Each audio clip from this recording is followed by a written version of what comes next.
તાજેતરમાં જ વડોદરા સહિત દેશના 15 જેટલા એરપોર્ટને બોમ્બથી ઉડાવી દેવાની ધમકીભર્યો મેલ એરપોર્ટ ઓથોરિટીને મળ્યો હતો. એરપોર્ટ ઓથોરિટીને ધમકીભર્યો મેલ મળતા જ એરપોર્ટ તંત્ર દોડતું થયું હતું. આ ઘટનાના 6 દિવસ બાદ આજે અમદાવાદના એરપોર્ટને ફરી એક વખત બોમ્બથી ઉડાવવાની ધમકી મળી છે, જેને પગલે એરપોર્ટ પર ચેકિંગ હાથ ધરાયું છે. સીઆઈએસએફની ડોગ સ્ક્વોડ અને બોમ્બ સ્ક્વોડ દ્વારા તપાસ કરાઈ રહી છે. દર 10 થી 15 દિવસે ઈમેલ દ્વારા દેશના વિવિધ એરપોર્ટને ઉડાવવાની ધમકી મળે છે. જોકે ઈમેલ દ્વારા મળતી ધમકી તપાસના અંતે ખોટી સાબિત થઈ રહી છે.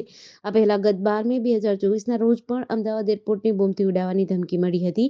મંગળવારે વડોદરા એરપોર્ટ પર પણ ધમકી મળતા ઈમેલ મળ્યા હતા. એરપોર્ટમાં એક બોમ્બ છે જે બ્લાસ્ટ થઈ જશે એવો ધમકીભર્યો મેલ મળતા સ્થાનિક પોલીસને જાણ કરાઈ હતી. પોલીસ અને સીઆઈએસએફ દ્વારા ચેકિંગ હાથ ધરવામાં આવ્યું હતું. પંચમહાલ જિલ્લાના ગોધરા ખાતે આવેલી જય જલારામ શાળા ખાતે નીટ પરીક્ષામાં પાસ કરાવવાના મામલાના પડઘા દેશભરમાં પડ્યા હતા. ગોધરા ખાતે આ મામલે તાલુકા પોલીસ મથકે ફરિયાદ નોંધાઈ હતી. તેમજ આ મામલે કેટલાક 5 જેટલા આરોપીઓને પકડી પાડવામાં આવ્યા હતા. હવે રાજ્ય સરકાર સમગ્ર મામલાની તપાસ સીબીઆઈને સોંપવાનો નિર્ણય કર્યો છે. આજરોજ ગોધરા શહેરના સર્કિટ હાઉસ ખાતે સીબીઆઈ આવી પહોંચી હતી.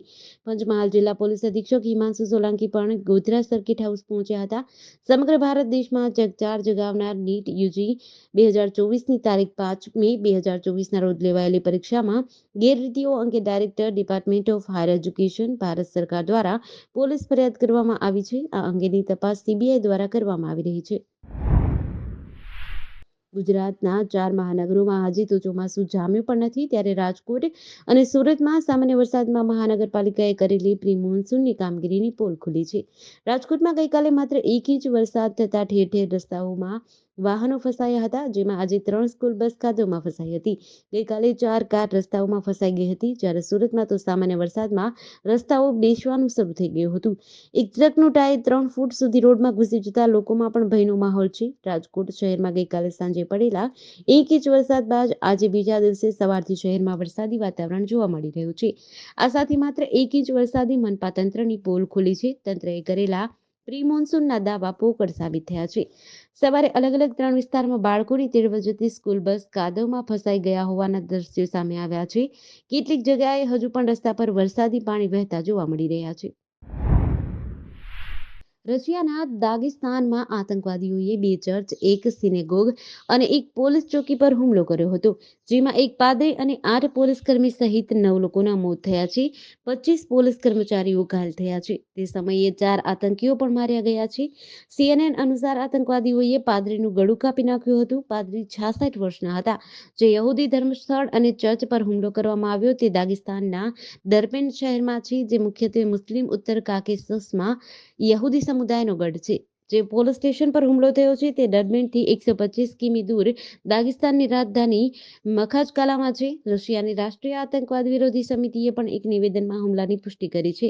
દાગિસ્તાનના આંતરિક બાબતોના મંત્રાલયે જણાવ્યું હતું કે સશસ્ત્ર હુમલાખોરોના એક જૂથે 1 સિનેગોગ અને 1 ચર્ચ પર ગોળીબાર કર્યો છે, જેમાં 4 આતંકીઓ માર્યા ગયા. કેટલાક ભાગી ગયા છે. તેમની શોધખોળ ચાલુ છે.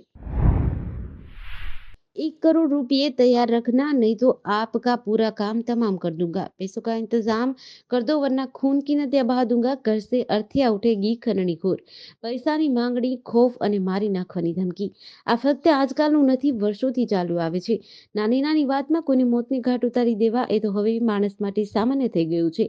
તમને કોઈ અજાણ્યા નંબર પરથી ફોન આવે અને સીધી ખનણી માંગે તો પહેલા તો તમે કોઈ ફ્રોડ કોલ સમજીને કટ કરી નાખો, પણ વારંવાર તમને કોલ કરે અને ધમકી આપે તો તમને લાગે કે ખરેખર હેરાનગતિ કરે છે. તમારી સાથે પણ આવું થતું હશે ને? આ કિસ્સામાં કંઈક એવો જ છે, જેમાં કલાનગરી તરીકે જાણીતા વડોદરા શહેરના અહીંયા એક અજીબોગરીબ કિસ્સો સામે આવ્યો છે.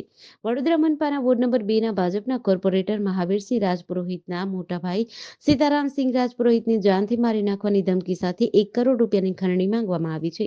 આ મામલે વડોદરા ક્રાઇમ બ્રાન્ચના પોલીસમાં ફરિયાદ નોંધાઈ છે. હાલ T20 વર્લ્ડ કપ ચાલુ છે, ત્યારે ક્રિકેટના ગેરકાયદે લાઇવ સ્ટ્રીમિંગ અને સટ્ટાના કૌભાંડનો પર્દાફાશ થયો છે. સાયબર ક્રાઇમને ફરિયાદ મળતા જ 2 આરોપીઓની ધરપકડ કરી હતી, જ્યારે અન્ય 1 આરોપી માટે એલઓસી નોટિસ જાહેર કરી છે. પકડાયેલા આરોપીઓના અને કૌભાંડના તાર પાકિસ્તાન, દુબઈ અને કેનેડા સુધી જોડાયેલા છે. કેનેડામાં રહેતો માસ્ટરમાઇન્ડ આ સંપૂર્ણ નેટવર્ક ચલાવતો હતો. અમદાવાદ સાયબર ક્રાઇમને એક ફરિયાદ મળી હતી, જેમાં કેટલાક શખ્સો ગેરકાયદેસર T20 વર્લ્ડ કપની ક્રિકેટ મેચનું સ્ટ્રીમિંગ કરીને અધિકૃત કંપનીને આર્થિક નુકસાન પહોંચાડતા હોવાની માહિતી મળી હતી. સાયબર ક્રાઇમે ટેકનિકલ એનાલિસિસની મદદથી આ ગુનાનો ભેદ ઉકેલી 2 આરોપીઓની ધરપકડ કરી છે. પોલીસે ઊંઝાના દિવ્યાંશુ પટેલ અને બેંક એકાઉન્ટ ભાડે આપનારા આકાશ ગિરી ગોસ્વામીની ધરપકડ કરી છે. આરોપીઓ આ સર્વિસ અલગ-અલગ વેબસાઇટોને આપતા હતા, જે બાબતે ટેકનિકલ તપાસ કરતા સામે આવ્યું છે. આ ગેરકાયદેસર સ્ટ્રીમિંગની પ્રવૃત્તિની સાથે સટ્ટાની પણ પ્રવૃત્તિ કરવામાં આવતી હતી. કેશોદના પીપળિયા નગરમાં રહેતા યુવકનું ઢોર મારવાથી મૃત્યુ થયું છે. મૃતકના પિતાએ આરોપી પરિવાર પાસેથી 5 લાખ રૂપિયા વ્યાજે લીધા હતા અને આરોપીઓને હપ્તે વ્યાજ ચૂકવતા હતા, પણ આરોપીઓ દ્વારા મૃતકના પરિવાર સાથે ઝઘડો કરી માથાકૂટ કરતા હતા. કેશોદમાં રહેતા નિલેશ વાઢિયા તેની પત્ની અને 1.5 વર્ષની બાળકી સાથે કતકપરા જઈ રહ્યા હતા. તે સમયે બામણાસા ગામના 2 શખ્સોએ તેની બાઇક આતરી માથાકૂટ કરી હતી. ત્યારબાદ આ બંને શખ્સોએ આ પતિ પત્નીને પૈસાની લેતી દેતી મામલે પોતાના ઘરે જઈ વાત કરશે એવું કહ્યું હતું. જે મૃતક નિલેશ વાઢિયા અને બામણાસા ગામે રહેતા મહેશ હરદાસ નંદાણીયા, દિનેશ હરદાસ નંદાણીયા તેની સાથે માથાકૂટ કરી હતી. ત્યારે બામણાસા ગામે રહેતા નંદાણીયા પરિવારે નિલેશ તેમજ તેની પત્ની નયના સાથે ઉગ્ર બોલાચાલી કરી માથાકૂટ કરી લોખંડના પાઇપ અને અન્ય હથિયારોથી ઢોરમાર માર્યો હતો. શરીરે ગંભીર ઇજાઓ થતા આઈસીયુમાં દાખલ કરવામાં આવ્યા હતા. થોડીવાર બાદ જ ડોક્ટરે નિલેશ વાઢિયાને મૃત જાહેર કર્યો હતો. ગુજરાત બોર્ડની ધોરણ 10 અને 12ની પૂરક પરીક્ષા આજથી શરૂ થઈ છે. ધોરણ 10 અને 12માં નાપાસ થયેલા અને પોતાનું પરિણામ સુધારવા માંગતા વિદ્યાર્થીઓની પૂરક પરીક્ષા આજથી શરૂ થઈ છે. રાજ્યભરમાં 2.38 લાખ વિદ્યાર્થીઓ પરીક્ષા આપવાના છે. ધોરણ 12 સાયન્સના વિદ્યાર્થીઓ તમામ વિષયની પૂરક પરીક્ષા આપી શકશે. ધોરણ 12 સામાન્ય પ્રવાહના વિદ્યાર્થીઓ 2 વિષયની પૂરક પરીક્ષા આપી શકશે અને 10ના વિદ્યાર્થીઓ 3 વિષયની આપી શકશે.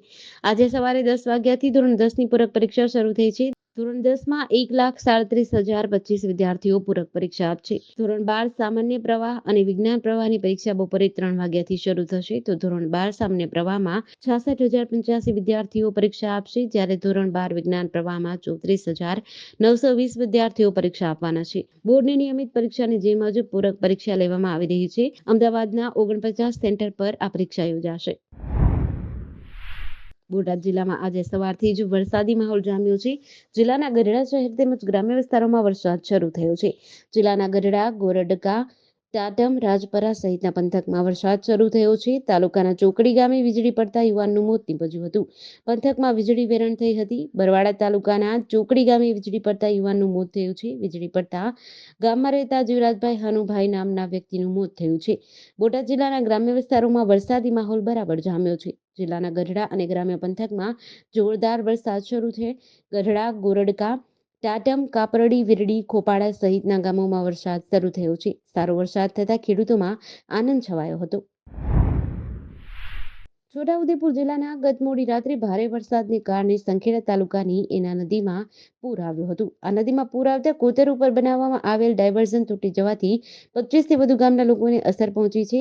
જિલ્લામાં ગત મોડી રાત્રે ભારે પવન સાથે વરસાદ થયો હતો અને વરસાદને પગલે નદીઓમાં પૂર આવ્યા છે.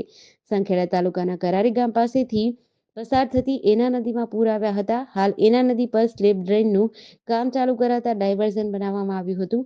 આ ડાયવર્ઝન નદીમાં પૂર આવતા ધોવાઈ ગયું હતું અને હાંડોદથી કઠોલી વચ્ચે કરાલી પાસે એના નદી પર આ સ્લેબ ડ્રેન બંધ થવાથી કરાલીથી આગળના 25થી વધુ ગામો સાથેનો માર્ગ વ્યવહારને મોટી અસર પહોંચી છે.